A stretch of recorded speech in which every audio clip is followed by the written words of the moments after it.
కాంగ్రెస్ ప్రభుత్వ ఉద్యోగులను లెక్కలు తేల్చే విషయాన్ని ఇప్పుడు ముందటేసుకుంది. దానికి సంబంధించి ఒక కమిటీని కూడా ఏర్పాటు చేసింది.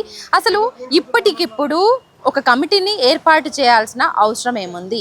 నిజంగా నోటిఫికేషన్స్ని పక్కదారి పట్టించడానిక, లేదంటే జాబ్ క్యాలెండర్ విషయంలో తాత్సారం చేసేందుక? ఎందుకు ఏంటి అన్న విషయాలను నిరుద్యోగులను అడిగితేనే పర్ఫెక్ట్గా చెప్తారు. ఎందుకంటే అధికారంలోకి రాకముందు కాంగ్రెస్ ప్రభుత్వం ఎలాంటి హామీలు ఇచ్చింది, ఎలాంటి భరోసాలు నింపింది నిరుద్యోగుల్లో, మరి ఇప్పుడు అధికారంలోకి వచ్చినాక వాళ్ళు చేస్తుంది ఏంటి? వారి మాటల్లో ఒక్కసారి అడిగి తెలుసుకుందాం. చెప్పండి వెంకటేష్, అసలు నోటిఫికేషన్స్ వద్దు అని మీరే అన్నారనేసి సీఎం రేవంత్ రెడ్డి సాక్షాత్తు ఆయన నోటి నుంచే అన్నాడు. వద్దన్నారా మీరు నోటిఫికేషన్స్?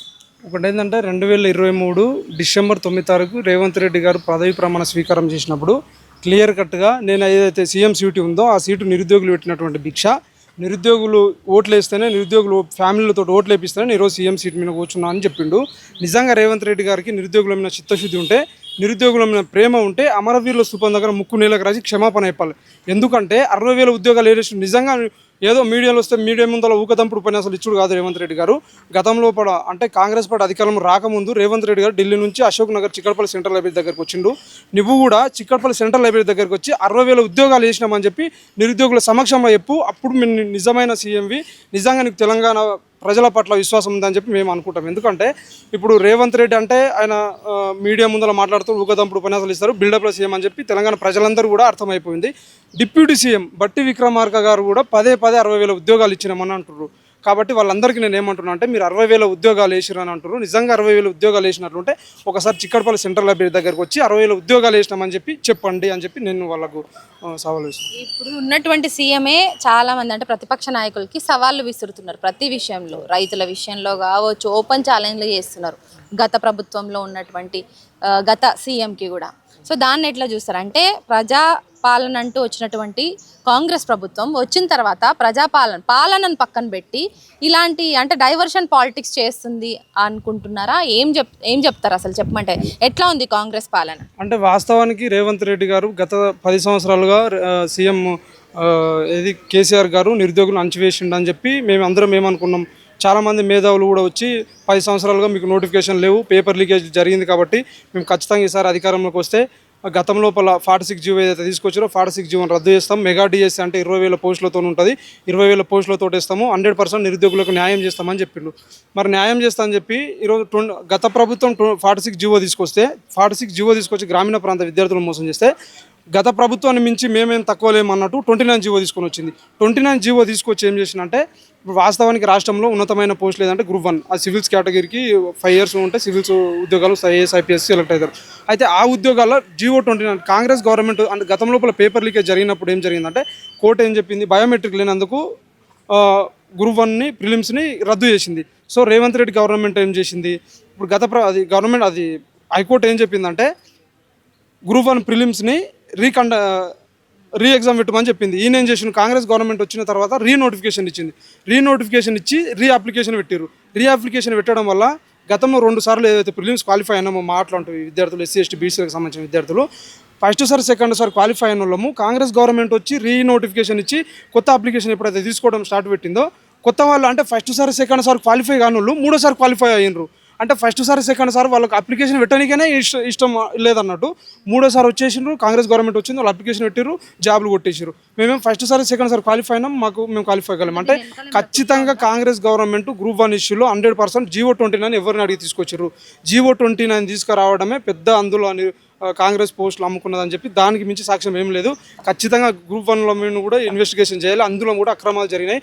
గ్రూప్ 1 ఒకటే కాదు, మామూలుగా ఈ మధ్యలో డిఎస్సి కూడా గ్రూప్ ఫేక్ సర్టిఫికేట్లు పెట్టిరని చెప్పి, ఫేక్ సర్టిఫికేట్లు హైదరాబాద్ కాదు వేరే డిస్టిక్లో పెట్టారని చెప్పి మాకు అనుమానం వస్తున్నాయి.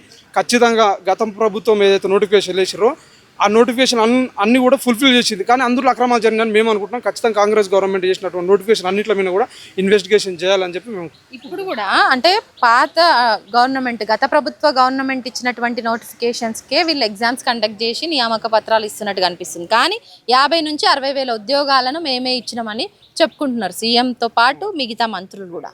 ఏం చెప్తావు? నిజంగా వాళ్ళు ఇచ్చింది కాదంటావా ఏంటి? ఇప్పటివరకు కూడా కాదనే వాదించావు, బట్ ఏం చెప్తావు దాన్ని? 100% వాళ్ళు ఇచ్చింది ఏంటంటే, వైద్య శాఖలో 5,000 పోస్టులు ఇచ్చారు. డిఎస్సిలో 5,000 పోస్టులతో గత ప్రభుత్వం వేస్తే వీళ్ళు 20,000 తోటి వేస్తాం మేము అధికారంలోకి వచ్చినాక అని చెప్పారు. జస్ట్ 5,000 పోస్టులు మాత్రం కలిపారు. ఇవే 5,000 పోస్టులు మేము గత ప్రభుత్వం అడిగితే వాళ్ళు లేకపోతే 10,000 పోస్టులు 100% వాళ్ళు 15,000 వేయడానికి కూడా సిద్ధంగా ఉన్నారు. కాకపోతే వీళ్ళు ఏం చెప్పారు అంటే మెగా డిఎస్సి అంటే 100% 25,000 పైకి చిలుకుంటాయి, 25,000 వేస్తామని చెప్పారు. మరి 5,000 పోస్టులు కలపడం ఇది ఎంతవరకు కరెక్ట్? 100% నిరుద్యోగులందరినీ కూడా మోసం చేశారు. ఇప్పుడు 46 జీవో రద్దు చేస్తామన్నారు. బలమూరు వెంకట అయితే 100 సార్లు 100 సభలలో చెప్పిండు. ఆయన ఎవరు రింగు రియాజ్ కూడా చాలా సార్లు హామీలు ఇచ్చిండు. ఈ మధ్యలో ఆయన ఎవరు ఆకునూరు అయితే అసలు చిక్కడపల్లి లైబ్రరీలో వారానికి 6 రోజులు ఉండేది. ఒక్కటే రోజు అంటే సండే రోజు మాత్రం రాకపోతే మిగిలిన రోజులు మొత్తం ఇట్లే ఉండేది. బుక్కులన్నీ పక్కకు పెట్టుండి కాంగ్రెస్ గవర్నమెంట్ని గెలిపించుకోండి అని చెప్పిన ఆయన ఈరోజు ఆయన పదవి రాగానే పేదలు మూసుకొని పోయి అసలు నిరుద్యోగుల గురించి పట్టించుకోవట్లేదు. ఖచ్చితంగా మీకు వీళ్ళందరికీ కూడా రాబోయే స్థానిక సంస్థలలో ఖచ్చితంగా మేము నిరుద్యోగులందరం కూడా బుద్ధి చెప్తాము. ఇప్పటికైనా కూడా బుద్ధి మానుకోండి. ఇటువంటి నియంత్రిత పొగడాలకు పోతే ఖచ్చితంగా బొంద పెడతామని చెప్పి హెచ్చరిస్తాం. అయితే ఇప్పుడు నార్మల్గా ఏ నోటిఫికేషన్స్ లేవు. గ్రూప్ 1, గ్రూప్ 2, గ్రూప్ 3 వీటన్నిటికి సంబంధించి ఎగ్జామ్స్ కూడా అయిపోయినాయి. అంతా సోమసామ్ ఉండరు, దాని మీదనే ఫైట్ చేస్తారు. అవి దాంట్లో అవకతవకలైనాయి. ఈవెన్ మెగా డిఎస్సి అన్నారు, అందులోనూ మళ్ళీ కోత విధించి మళ్ళీ ఏదో వాళ్ళు ఇంతకు ముందు ఉన్నటువంటి గవర్నమెంట్కి కాస్త పెంచి పోస్టులు పెంచి మళ్ళీ ఎగ్జామ్ కండక్ట్ చేసి మీరేం చెప్పదలుచుకున్నారు? ఇప్పుడు మీరు పట్టుకున్న ప్లకార్డులోనే జీపీఓ ఉద్యోగాలు 7,500 వెంటనే భర్తీ చేయాలంటున్నారు. ఇప్పట్లా దగ్గరలో ఏమైనా నోటిఫికేషన్స్ కనీసం వచ్చే ఛాన్సెస్ ఏమైనా కనిపిస్తున్నాయా? నమస్కారం మేడం. అసలు నోటిఫికేషన్స్ అనేవి కనుచూపు మేరలో కూడా కనిపించట్లేదు. డిసెంబర్ 7, 2023 కాంగ్రెస్ ప్రభుత్వం అధికారంలోకి వచ్చినాక వాళ్ళు చెప్పిన మేనిఫెస్టో అంటే భగవద్గీత, ఖురాన్, బైబుల్ లాంటిది.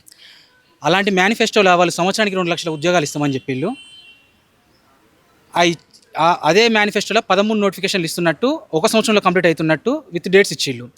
కానీ 1 ఇయర్ అయిపోయింది, ఆ 13 నోటిఫికేషన్లో ఒక నోటిఫికేషన్ కూడా రాలే. అదే భగవద్గీత, ఖురాన్, బైబుల్గా భావించే మేనిఫెస్టోని వీళ్ళు అసలు పట్టించుకోలే. దాంట్లో చెప్పిన డేట్స్ ప్రకారం ఒక నోటిఫికేషన్ కూడా రాలే.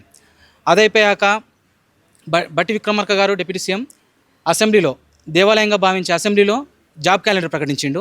ఆ జాబ్ క్యాలెండర్లో 20 నోటిఫికేషన్స్ విత్ డేట్స్ ప్రకటించిండు.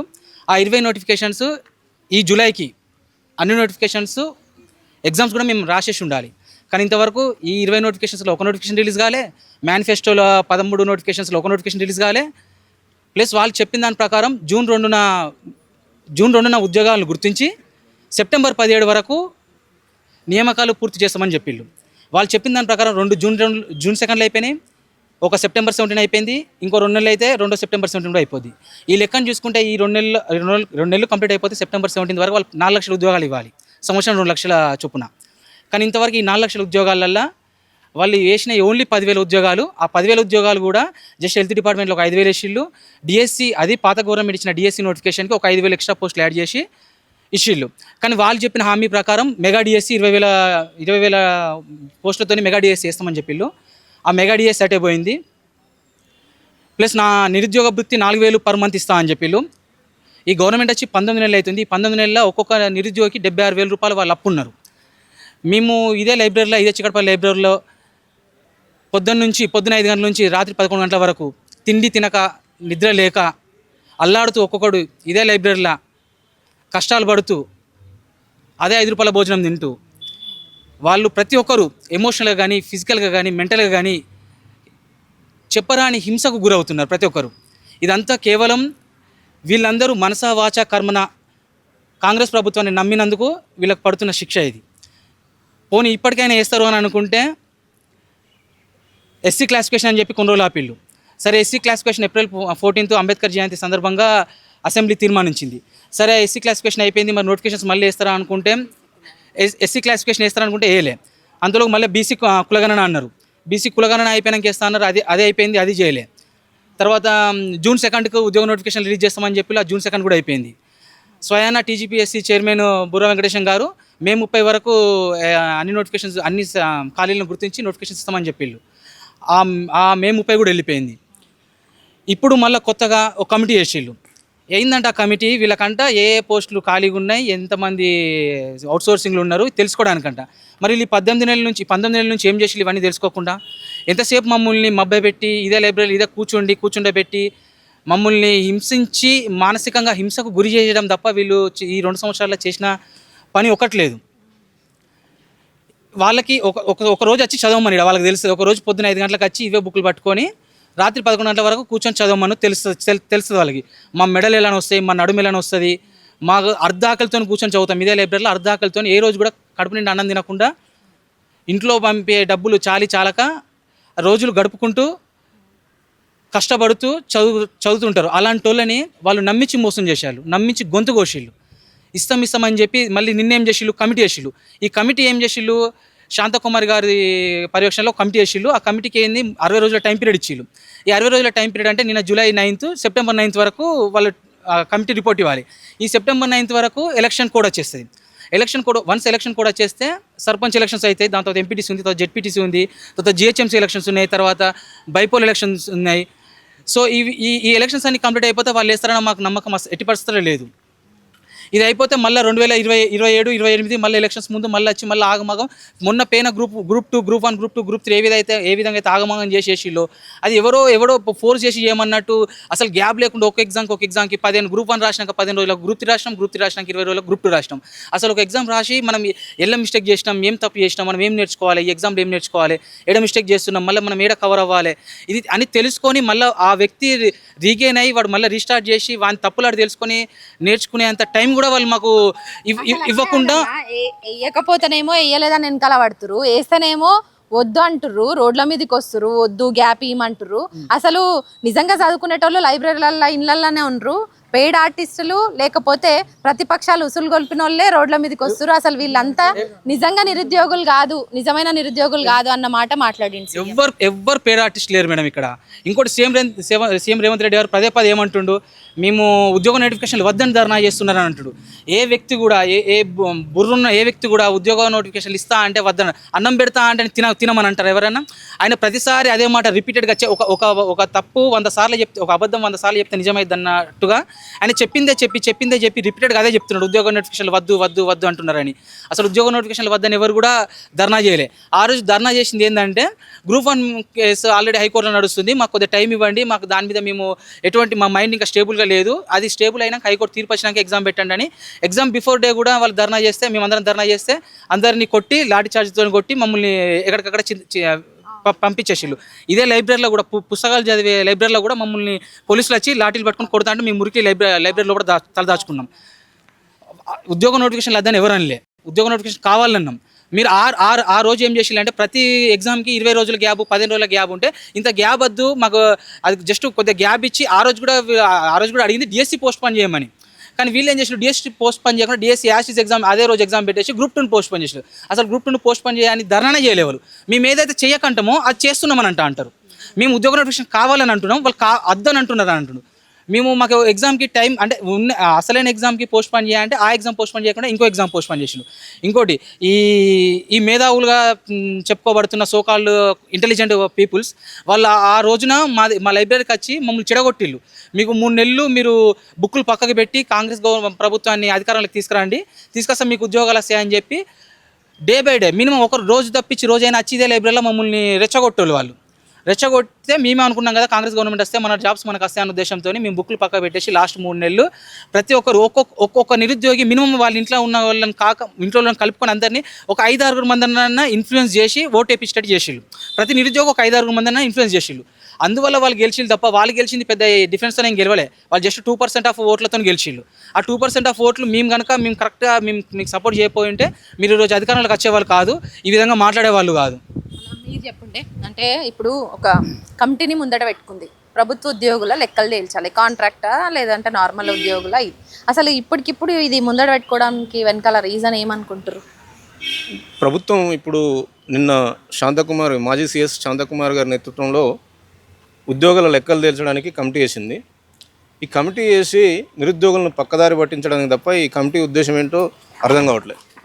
ఎందుకంటే గవర్నమెంట్ వచ్చి 20 నెలలు అవుతుంది. ఈ 20 నెలల్లో ఉద్యోగుల లెక్కలు తెలియకుండానే మీరు జీతాలు ఇస్తున్నారా? ఈ 20 నెలల్లో ఉద్యోగుల లెక్కలు ఎందుకు తీయలే? ఇప్పుడు సడన్గా కమిటీ ఎందుకు గుర్తొచ్చింది? కమిటీ వేసి 2 నెలల్లో మీరు రిపోర్ట్ ఇవ్వమంటున్నారు. ఈ 2 నెలల తర్వాత వాళ్ళు ఏ రిపోర్ట్ ఇస్తారు? ఇప్పుడున్న పరిస్థితి ఏంది? నోటిఫికేషన్లో వేయబడుతుందని కమిటీ వేస్తున్నారు. ఇంకోటి ఏంటంటే, ఇప్పుడు కమిటీ వేసి 2 నెలలు గడిచిన తర్వాత ఈలోపు సర్పంచ్ నోటిఫికేషన్ వస్తుంది, ఎలక్షన్ కోడ్ వస్తుంది. ఈ ఎలక్షన్ కోడ్ అయిపోయిన తర్వాత మళ్ళీ వీళ్ళు 2.5 సంవత్సరాలు అంటే మళ్ళీ జనరల్ ఎలక్షన్ల వరకు నిరుద్యోగులను పట్టించుకునే స్థితిలో ప్రభుత్వం లేదు. రెండోది, జీపీఓ నోటిఫికేషన్ 7,500తోని నోటిఫికేషన్ ఇస్తున్నామన్నారు. మీరే చెప్పారు, గౌరవ మంత్రి గారు చెప్పారు, బట్టి విక్రమార్క గారు చెప్పారు, కాంగ్రెస్ ప్రతినిధులు డిబేట్లో కూర్చున్న ప్రతి ఒక్కరు జీపీఓ నోటిఫికేషన్ ఇగో రేపు వస్తుంది, 3 రోజులు వస్తుంది, వారం రోజులు వస్తుందని చెప్పారు. త్వరలో అనేది ఇప్పుడు తెలంగాణలో ఒక పెద్ద జోక్ అయిపోయింది. త్వరలో అనే దానికి ఒక నిర్వచనం ఇవ్వండి.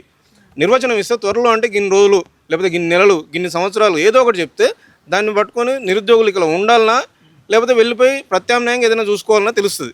సంవత్సరాల తరబడి ఇలానే కూర్చోబెట్టి నోటిఫికేషన్ లేకుండా వీళ్ళకు డబ్బు వేస్ట్, మాకు టైం వేస్ట్ అవుతుంది. డబ్బు అంటే సంపాదించుకుంటారు, టైం పోతే మళ్ళీ రాదుగా. ఇంత వాల్యుబుల్ టైము బయట పెట్టినా కానీ ఎంతో కొంత గెయిన్ అవుతారు. ఇక్కడ నోటిఫికేషన్ రాకుండా ఎంతో మానసిక స్థితి, ఊర్లోకి పోవాలంటే ముఖాలు చూపించలేకుంటుంది పరిస్థితి. ఇన్ని సంవత్సరాలు చదివి నువ్వేం సాధించినావు, లేకపోతే ఆ వీడికేడు వస్తుందో జాబ్ అన్నట్టు ఎంతోమంది ఎన్నో అంటుంటే లోపల కూర్చున్న మా సోదరులు కానీ సోదరిమణులు కానీ ఈ ఊర్లోకి పోకుండా పండగలైనా పబ్బాలైనా పెళ్ళిళ్ళైనా ఏదైనా పోకుండా ఇక్కడే కూర్చొని చదువుతుంటే మీకు కనీసం వాళ్ళ మీద మా మీద కొంచెమైనా దయ లేకుండా ఈరోజు కమిటీ వేసి 2 నెలల తర్వాత మేము కమిటీ రిపోర్ట్ను బట్టి చూస్తామంటే 2 నెలల తర్వాత ఏ విధంగా నోటిఫికేషన్ ఇస్తారు? ఇది కాలయాపన కోసం కాదా? గౌరవ ముఖ్యమంత్రి గారు కాలయాపన కోసం కమిటీలు వేసి మాకు అన్యాయం చేస్తే మాత్రం నిరుద్యోగులు ఊరుకునే సమస్యే లేదు.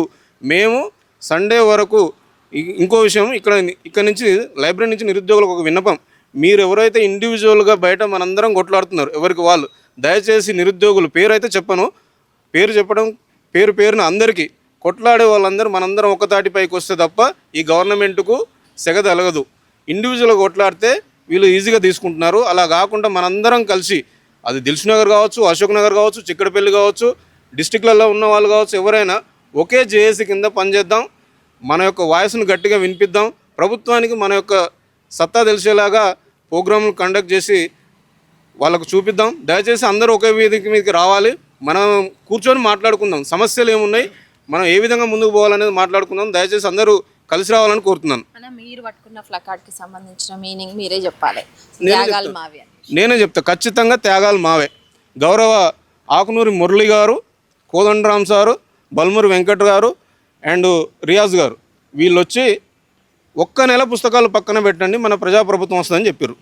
నమ్మినాం, పోయినాం, ప్రచారాలు చేసిన తర్వాత గవర్నమెంట్ వచ్చింది. డిసెంబరు 7వ తారీఖు నాడు 9వ తారీఖు నాడు ప్రమాణ స్వీకారం చేసిన తర్వాత గవర్నమెంట్ వచ్చిన తర్వాత మీకు డిఎస్సి ఫిబ్రవరిలో ఇస్తామన్నారు.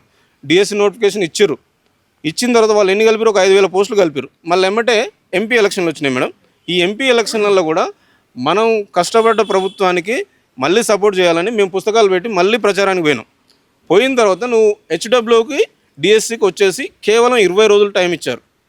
గురుకుల నోటిఫికేషన్లో వాళ్ళు చేసిన తప్పు వల్ల జేఎల్ పీజీటీ 2 కోల్పోయాను నేను. హెచ్డబ్ల్యూ డిఎస్సి రెండు 20 రోజులు తేడా వల్ల నేను డిఎస్సి కోల్పోయాను. మీకోసం మేము కష్టపడుతుంటే మీరు ఎవరి కోసం పెడుతున్నారు ఎగ్జామ్స్? ఎంతమంది అమ్మాయిలు ఏడ్చుకుంటూ వీడియోలు పెట్టారు. ముఖ్యమంత్రి గారు మీరు కొంచెం కూడా వాళ్ళ మీద దయగల కదా, ఎవరి కోసం జాబ్ నోటిఫికేషన్లు వేస్తారు, ఎవరి కోసం రిక్రూట్మెంట్ చేస్తున్నారు? డిఎస్సిలో 34 మంది ఫేక్ సర్టిఫికేట్లు ఒక హైదరాబాద్ జిల్లాలో ఉన్నారు. అది మేము చెప్పింది కాదు, ప్రతి వారంలో ఏదో ఒక రోజు అయితే పేపర్కి వస్తుంది. మీరు చెప్తున్న లెక్కలే, గౌరవ హైదరాబాద్ కలెక్టర్ గారు ఇచ్చిన రిపోర్ట్ అది. 34 మంది ఉంటే మరి ఎంతమందిని మీరు ఇంతవరకు ఎంక్వైరీ చేశారు? ఒక జిల్లాలో 34 అంటే మరి 33 జిల్లాలో ఎంతమంది ఉన్నారు? మాది నల్గొండ జిల్లా. ఎంత టఫ్ కాంపిటీషన్ ఉంటుంది అంటే 0.01లో కూడా పోద్ది జాబ్ డిఎస్సిలో. మరి నల్గొండలో ఎంతమంది ఉన్నారు? ఇక్కడ లేని స్కూళ్ళల్లో సర్టిఫికెట్లు పెట్టి నాన్ లోకల్ వాళ్ళు జాబ్ చేస్తుంటే మరి మీకోసం కొట్లాడిన మేమేమైపోవాలి? మిమ్మల్ని నమ్ముకొని కదా మేము గెలిపించింది. మిమ్మల్ని గెలిపించినప్పుడు మీరు కనీసం ఒక పారదర్శకంగా పని చేయకుండా నోటిఫికేషన్లు ఇచ్చినాం, అందులో దొంగలు వచ్చి చేరినా మాకు సంబంధం లేదు అంటే అది ఏ విధంగా కరెక్ట్ చెప్పండి మీరు. దయచేసి డిఎస్సి మీద కూడా ఎంక్వైరీ వేయండి. ఒక జిల్లాలో 34 అంటే మరి మిగతా జిల్లాలో కూడా ఉన్నారా? ఉంటే చెప్పండి, వాళ్ళందరినీ తీసేయండి. ఇక్కడ ఉన్న లోకల్ పిల్లలకు న్యాయం జరుగుతుంది కదా. బయట వాళ్ళు వచ్చి చేరినప్పుడు ఇక్కడ ఉన్న వాళ్ళు ఇక్కడ నుంచి దుబాయ్కి ఎక్కడో గొర్రెల కాస్తానికి ఒక తమ్ముడు పోయి వేడ్చుకుంటూ వీడియో పెట్టిండు. ఇక్కడ నుంచి ఎక్కడో పోయి బతకాల్సిన అవసరం ఏముంది? తెలంగాణలో వాళ్ళకు ఉద్యోగాలు లేకుండా అయిపోతుంది. ఇంకా ఇట్నే మీరు దీన్ని జరుపుకుంటూ పోతే మళ్ళీ ముల్కీ ఉద్యమాలు వచ్చే అవకాశం ఉంది. దయచేసి ముఖ్యమంత్రి గారు దీన్ని అర్థం చేసుకోండి, దీని మీద సత్వరమే చర్యలు తీసుకుంటారని ఆశిస్తున్నాం. ఉద్యోగాల గురించి చాలా ఫైట్ చేసిర్రు. సో ప్రభుత్వాలు మారినా మా బతుకులు మారతలేవు అన్నారు. ఇప్పుడు మీరు పట్టుకున్న దాంట్లో మేధావులు సో మిమ్మల్ని బాగా ప్రేరేపించారని అర్థమవుతుంది. ఇప్పుడు ఎక్కడ ఉన్నారు? ఎందుకంటే మీరు టెంట్లు వేసుకొని ఎక్కడ మీరు నిరసనలు చేసినా ధర్నాలు చేసినా అలా వచ్చి కూర్చుంటుండే. ఎవరెవరో నోర్లు ఇప్పుడు మూగబోయినాయి ఏంటి? త్యాగాలు మావి భోగాలు వాళ్ళవి అనేది ముమ్మాటికి నిజం. ఈ లైబ్రరీకి వచ్చి చదువుకునేటోళ్ళను బుక్కులు పక్కకు పెట్టండి, ప్రజాప్రభుత్వం వస్తుంది, మార్పు రావాలి, ఇవన్నీ ప్రగల్భాలు ఎవరైతే పలికిర్రో ఇలా పదవులు వచ్చినాయి. వాళ్ళకి పదవులు వచ్చినా ఏ మూల కూసురో తెలియదు. కనీసం నిరుద్యోగులను ఆ రోజు అంటే మాకు దగ్గరుండి మా సమస్యల గురించి ఆలోచిస్తారని వాళ్ళ మాటిని మా చదువులు పక్కకు పెట్టేసి వాళ్ళని గెలిపిస్తే పదవులు వచ్చినాయి. మమ్మల్ని మాత్రం పట్టించుకునేట్టు లేరు. చరిత్రలో ఫస్ట్ టైం ఖాళీల గురించి కమిటీలు వేసుడు ఇదే ఫస్ట్ టైం. ఖాళీలు తీయడానికి కమిటీలు వేయడం ఇదే ఫస్ట్ టైం. ఎందుకంటే ముఖ్యమంత్రి ఆదేశిస్తే 10 రోజులలో ఏ శాఖలు ఎన్ని ఖాళీలు ఉన్నాయో రిపోర్ట్ వస్తుంది. ముఖ్యమంత్రి ఆదేశిస్తే ఏ శాఖలలో ఎన్ని ఖాళీలు బయటకు వస్తుంది.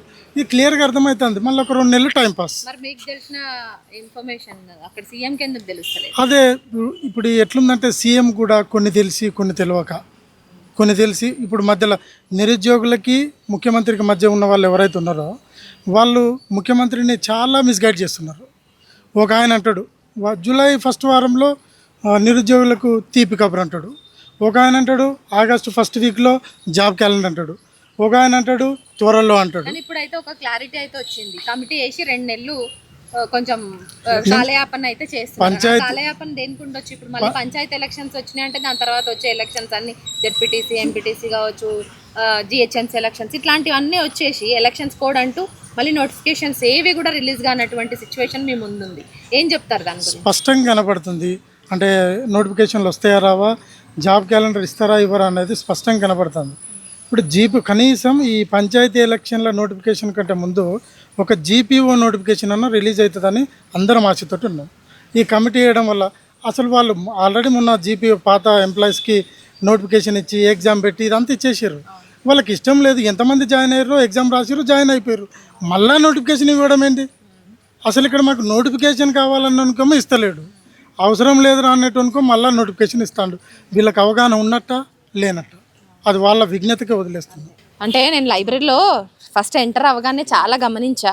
ఇంతకుముందు చాలా ఫుల్ టు ఫుల్ ఉండేది, ఇప్పుడు చాలా కొంత తగ్గిండ్రు జనాలు. సో ఇప్పుడు కొంత లోపల స్టడీ హాల్స్లో కూడా చదువుకునే వాళ్ళు చాలామంది ఉన్నారు జిల్లాల నుంచి. సో ఎలాంటి నోటిఫికేషన్స్ మీ ముందు లేనప్పటికీ, వస్తే అన్న ఆశ కూడా మీకు లేనప్పటికీ, ఇప్పుడు చదువుతున్న వాళ్ళందరూ కూడా దేనికి చదువుతున్నట్టు? ఇక వస్తాయని ఆశతోడే చదువుతున్నాం అంతే. దానికంటే మించి ఏం లేదు.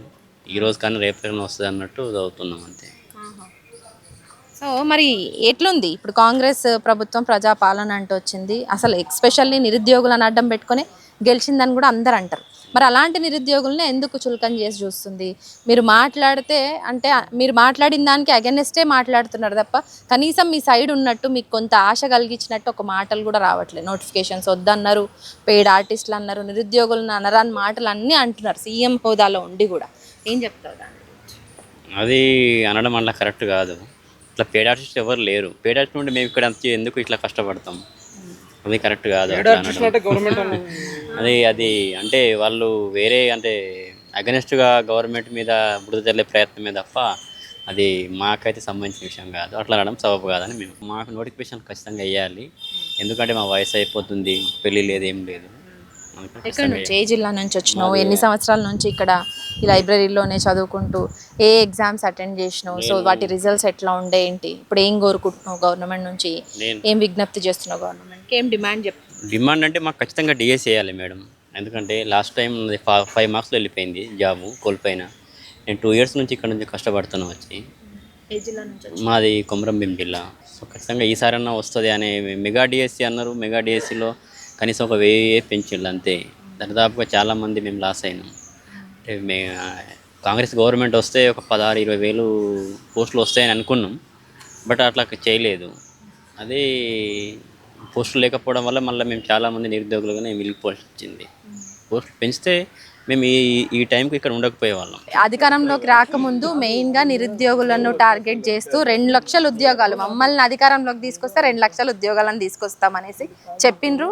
ఇక్కడికి ఇదే సిటీ సెంట్రల్ లైబ్రరీకి వచ్చారు, అట ఉస్మానియా యూనివర్సిటీకి కూడా పోయారు. ఇక్కడికి వచ్చింది రాహుల్ గాంధీ. మీరు రాహుల్ గాంధీ వచ్చినప్పుడు చూసిరా? ఎలాంటి హామీలు ఇచ్చారు, ఎలాంటి భరోసాలు నింపారు మీలో?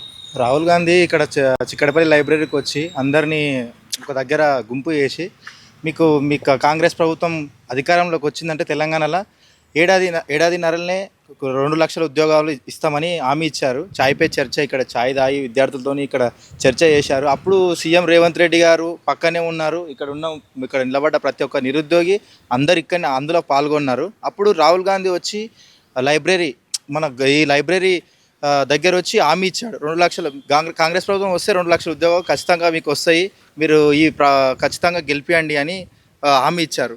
ఇప్పుడేమో ఇప్పుడు ప్రజెంట్ ముఖ్యమంత్రి గారు ఏమంటున్నారు అంటే, ఆల్రెడీ మేము 60,000 ఉద్యోగాలు ఇచ్చాము, మేము ఇప్పుడు నోటిఫికేషన్లు వేస్తామంటే నిరుద్యోగులు వద్దంటున్నారు. నోటిఫికేషన్లు వేస్తామంటే నిరుద్యోగులు ఏం గొడవ పడట్లేదు సార్. మేము నోటిఫికేషన్ లేకనే కదా రోడ్లపైకి వచ్చి కొట్లాడేది. ఒకవేళ నోటిఫికేషన్ ఉంటే మేము లైబ్రరీలో చదువుకుంటాం కదా. నోటిఫికేషన్ లేనందుకు ఇంతగానం మేము స్ట్రైక్ చేసేది ఇందుకే కదా. మీరు ప్రతిసారి అంటున్నారు, ప్రతి వేదిక మీద ఒక అబద్ధాన్ని నిజం చేయడానికి ఎన్నిసార్లు అంటున్నారు. 60,000 ఉద్యోగాలు ఇచ్చినామని అంటున్నారు. అది ముమ్మాటికి తప్పు. అది మీ విఘ్నతకే వదిలేస్తున్నాము. మీరు ఫిల్అప్ చేసింది 11,000 ఉద్యోగాలే. మీ గత ప్రభుత్వంలో ఫిల్అప్ అయిన ఉద్యోగాలు అన్నీ కంప్లీట్ అయిపోయిన తర్వాత వాటికి నియామక పత్రాలు ఎల్బీ స్టేడియంలో నియామక పత్రాలు ఇచ్చి మేమే ఇచ్చాము అని అనడం మీ ఖాతాలో వేసుకోవడం తప్పు. మీరు వచ్చిన తర్వాత తెలంగాణలో మీ ప్రభుత్వం ఏర్పడ్డ తర్వాత ఏడాదిలోనే 2 లక్షల ఉద్యోగాలు కొత్త నోటిఫికేషన్లు ఇచ్చి అవన్నీ పాతయని కన్సిడర్ చేయము, 2 లక్షల ఉద్యోగాలు ఇస్తాము అని మీరే హామీ ఇచ్చారు. మీరు ప్రమాణ స్వీకారం అప్పుడు కూడా చెప్పారు, మా ప్రభుత్వం నిరుద్యోగులు అందరు కలిసి ఏర్పడిన ప్రభుత్వం, నిరుద్యోగుల ప్రభుత్వం, ప్రజాప్రభుత్వం అన్నారు. ఇప్పటి వరకు మీరు సీఎం అయ్యి 19 నెలలు అవుతున్నది. కనీసం నిరుద్యోగులతో ఒక చర్చ జరిపిర్రా? కనీసం మాట్లాడిర్రా? ఏందనేది వరుస నోటిఫికేషన్లు వేస్తున్నాము వద్దంటున్నారు అనేది ఇది చాలా పెద్ద తప్పు. మీరు సరిగా అవగాహన లేక మాట్లాడుతున్నారా, లేదంటే ఇన్ఫర్మేషన్ లేక మాట్లాడుతున్నారా, ఏంది అర్థం కావట్లేదు. మీరు నిరుద్యోగులని ముంచుతున్నారు. 19 నెలలు అవుతున్నది. మళ్ళీ ఇప్పుడు 60 రోజుల కమిటీ అంట. 60 రోజుల కమిటీ వేసి మళ్ళీ ఇది కాలయాపన. నెక్స్ట్ ఎలక్షన్స్ ఉన్నాయి కదా, ఆ ఎలక్షన్స్ మొత్తం గడిచిపోవాలని మళ్ళీ ఇదొక పెద్ద స్టంట్. సో ఎక్కడ తిరిగి ఈ నిరుద్యోగులే నష్టపోతున్నారు. సో మేము ఒక డిమాండ్ ఏంటంటే, ఇప్పుడు ఇంతమంది వచ్చి నిరసన తెలుపుతున్నామంటే నోటిఫికేషన్లు లేకనే. సో ఇప్పుడు ఈ ప్రభుత్వానికి ఒకటే డిమాండ్ చేస్తున్నాము, ఎంబడే నోటిఫికేషన్ అన్నీ రిలీజ్ చేయాలి. ఖాళీలు ఉన్నాయి, ఇంత 60 రోజులు తీసుకుంటాము అవన్నీ కాదు, 60 రోజుల కమిటీ చేస్తాం ఇది కాదు, ఎంబడే నోటిఫికేషన్ రిలీజ్ చేయాలి. కొందరు ఏజ్ అయిపోయి వాళ్ళు బాధపడుతున్నారు. ఎన్ని రోజులు అని ఉంటారు చెప్పండి ప్రైవేట్ హాస్టళ్ళల్లో? కానీ లైబ్రరీలో ఒక పూట తినుకుంటూ ఒక పూట తినకుంటూ 5 రూపాయల భోజనం తినుకుంటూ అందరం చదువుతున్నాం. కనీసం అది కూడా అవగాహన లేకుంటే ఎట్లా? Thank you so much. So విన్నారు కదా సీఎం సార్, అంటే నిరుద్యోగులు ఈ చేసినటువంటి సవాల్ను స్వీకరించాలి మీరు. ఎందుకంటే వాళ్ళని అడ్డం పెట్టుకొని అధికారంలోకి వచ్చినటువంటి ఇప్పుడున్నటువంటి కాంగ్రెస్ ప్రభుత్వం వాళ్ళు చాలా డిమాండ్లు చేస్తున్నారు. సో కొత్త నోటిఫికేషన్స్ రిలీజ్ చేయాలి. కండక్ట్ చేసినటువంటి ఎగ్జామ్స్లో కూడా చాలా అవకతవకలు ఉన్నాయి, అన్నీ కూడా సబబుగా జరగలేదు. సో వీటి విషయంలో కూడా నిజంగా మాకు న్యాయం జరగాలంటున్నారు. జీపీఓ ఉద్యోగాలను కూడా 7,500 ఇప్పుడే భర్తీ చేయాలి. మళ్ళీ ఎలక్షన్స్ కోడ్స్ అవి ఇవి అంటూ, లేకపోతే ఇప్పుడు ఉద్యోగాల విషయంలో ఏదైతే కమిటీని తీసుకొచ్చిందో ఉద్యోగాల అంటే లెక్కలు తేల్చే విషయంలో, ఆ కమిటీ కూడా కాలయాపన కమిటీలే తప్ప వాటి వల్ల మాకు వచ్చేది లేదు, ఒరిగేది లేదు అనేసి మాత్రం నిరుద్యోగులు చెప్తున్నారు. అసలు సో కాల్డ్ అంటే వీళ్ళు అందరూ కూడా మేధావులు ఎక్కడ పోయిర్రు అనేసి కూడా వీళ్ళు క్వశ్చన్ చేస్తున్నారు. వారంలో 6 రోజులు ఇదే సిటీ సెంట్రల్ లైబ్రరీ చుట్టూ, అట్లాగే ఉస్మానియా యూనివర్సిటీ నిరుద్యోగులు ఉన్న ప్రతి ప్లేస్కి వెళ్ళి వాళ్ళ చుట్టూ తిరిగి వాళ్ళని పుస్తకాలు పక్కన పెట్టి మరి ప్రచారాలు చేయించారంట. మరి ఆ సో కాల్డ్ మేధావులు కూడా రావాలి, వచ్చి వీళ్ళ నిరుద్యోగుల నిరసనలకు వీళ్ళు పడుతున్నటువంటి బాధలను మళ్ళీ షేర్ చేసుకోవాల్సిన అవసరం అయితే ఉంది. మరి ఇప్పటికైనా సీఎం రేవంత్ రెడ్డి వీళ్ళు ఏదైతే మాటలు మాట్లాడుతారో వీళ్ళు మాటలకు వ్యతిరేకంగా మాట్లాడుతారో అట్లా కాకుండా మాకు ఇప్పుడు మేము పడుతున్నటువంటి సమస్యలు, మేము ఎదుర్కొంటున్నటువంటి ఇబ్బందుల పట్ల ఇప్పటికైనా గవర్నమెంట్ ఆలోచించాల్సిన అవసరం ఉందనేసి అంటారు. మరి చూడాలి నిరుద్యోగుల తరపున ఫ్యూచర్లో గవర్నమెంట్ ఎలాంటి నిర్ణయాలు తీసుకుంటుందో. కెమెరా పర్సన్ నరసింహతో హరిత, న్యూస్ లైన్ తెలుగు.